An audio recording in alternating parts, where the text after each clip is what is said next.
जय श्री राम मित्रों, राजकुमार राम और लक्ष्मण दोनों विश्वामित्र के आश्रम में हैं। वहाँ पे उनके यज्ञ की रक्षा करने के लिए तैयार हैं और उन्होंने विश्वामित्र से कहा कि अब आप निर्भय होकर के यज्ञ करिए, हम यहाँ पहरा देंगे। अब कोई भी यहाँ पे कुछ अनिष्ट नहीं होगा। देखते हैं आगे की कथा क्या कहती है। प्रातःकाल मुनिराज से बोले राजकुमार, आप यज्ञ निर्भय करें, हम हैं पहरेदार। आरंभ यज्ञ का होते ही असुरों का मंडल आ पहुँचा, असुरों का मंडल आ पहुँचा। शुभ अनुष्ठान में विघ्न रूप निष्ठुर निश्चर दल आ पहुँचा। शुभ अनुष्ठान में विघ्न रूप निष्ठुर निश्चर दल आ पहुँचा। तो रघुवंशी राजकुमारों ने आगे बढ़ कर ललकारा सबको, आगे बढ़ ललकारा सबको।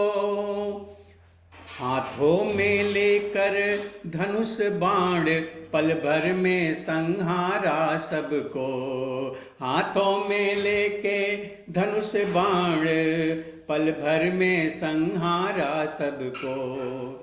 धर्म स्थापन करेंगे यह ऐसा विश्वास न क्यों कर हो, ऐसा विश्वास न क्यों कर हो। जब दोनों विजयी सिंहों का यह अवसर पहला अवसर हो, जब दोनों विजयी सिंहों का यह अवसर पहला अवसर हो।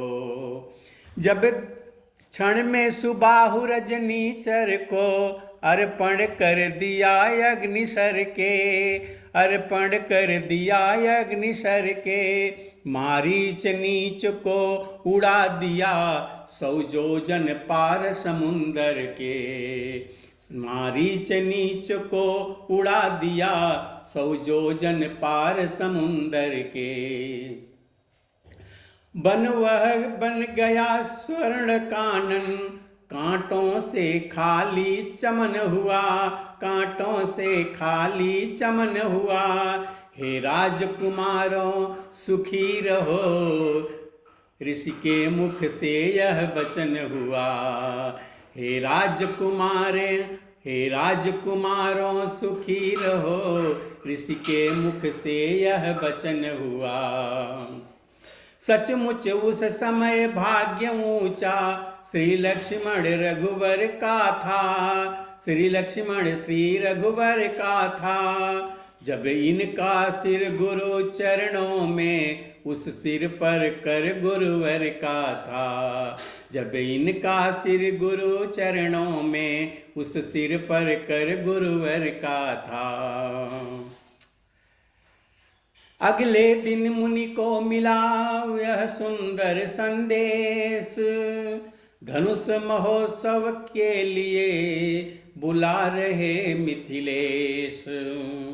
समाचार सुनकर लगे चलने जब मुनिनाथ, प्रेम विवश चलते समय लिया इन्हें भी साथ।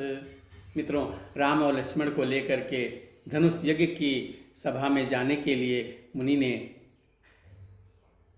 वहाँ से प्रस्थान किया। चलते समय वह जगह मिली, छाया न जहाँ दिखलाती थी, छाया न जहाँ दिखलाती थी। जिस ओर नेत्र दौड़ाते थे मरुभूमि दृष्टि में आती थी वहीं एक पाषाण मूर्ति, चारों दिस जिसके कुहरा है, चारों दिस जिसके कुहरा है। मुस्कान मुस्कुरा कर पूछा रघुवर ने, गुरुवर यह अचरज कैसा है। मुस्कुरा कर पूछा रघुवर ने, गुरुवर यह अचरज कैसा है। इन बातों को सुन करके, रामचंद्र जी की बातों को सुन करके विश्वामित्र ने आद्योपांत गौतम और अहिल्या की कहानी सुना दी। फिर कहा गौतम थी अब शिला साप की मारी है, यह शिला साप की मारी है। सबसे उपराम हुई है यह आकांक्षा एक तुम्हारी है। सबसे उपराम हुई है यह आकांक्षा एक तुम्हारी है। इस पाप प्रपीड़ित पथरी को पदरज का चेतन चूरन दो, पदरज का चेतन चूरन दो।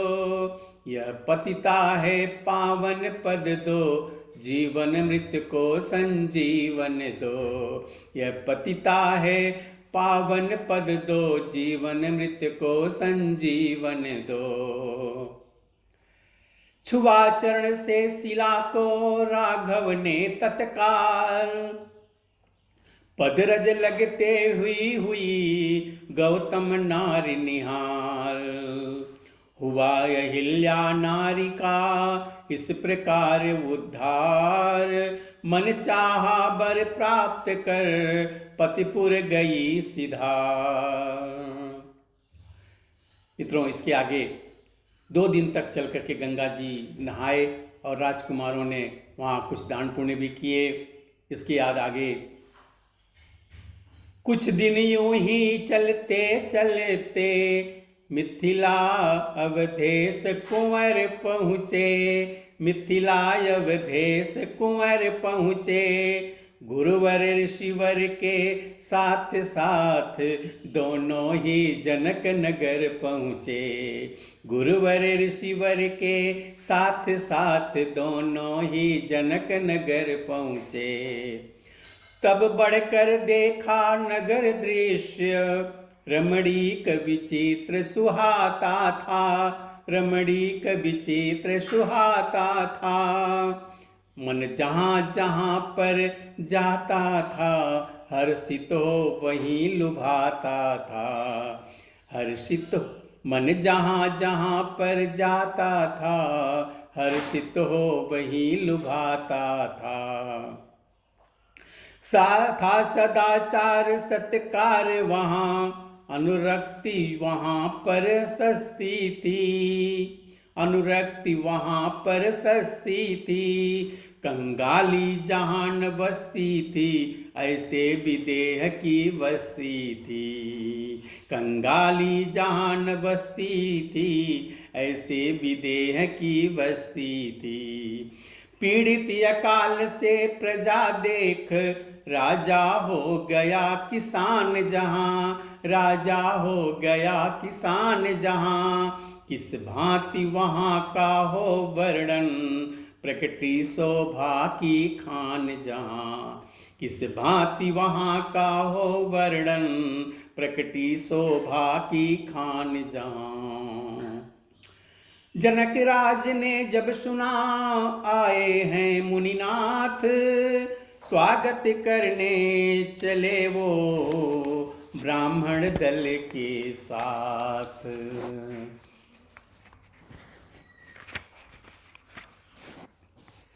मित्रों, आज की कहानी यहीं पे ख़त्म होती है और आगे की कहानी अगले वीडियो में। तब तक के लिए जय श्री राम।